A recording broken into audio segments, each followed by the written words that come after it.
Hello, আসসালামু আলাইকুম। সবাই কেমন আছেন? আশা করি সবাই ভালো আছেন এবং সুস্থ আছেন। আপনারা যারা শিক্ষক নিবন্ধন পরীক্ষার্থী, অর্থাৎ আপনারা যারা ১৯তম শিক্ষক নিবন্ধন এনটিআরসি এর প্রিলিমিনারি এর প্রস্তুতি নিচ্ছেন, তাদের জন্য আজকের ভিডিওটি অত্যন্ত গুরুত্বপূর্ণ। শুরুতে ব্রেকিং নিউজ, ১৯তম শিক্ষক নিবন্ধন সার্কুলার প্রকাশ ২০২৫।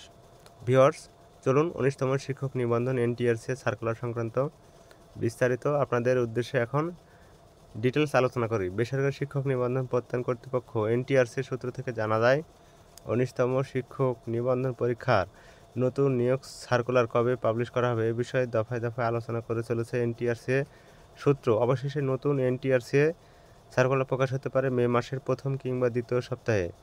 কক্সবাজারের উখিয়ার হলদিয়া পালং আদর্শ বিদ্যাপীঠের ১৩ জন শিক্ষার্থীকে এসএসসি পরীক্ষায় অংশগ্রহণে মানবিক বিবেচনায় প্রবেশপত্র দেওয়ার সিদ্ধান্ত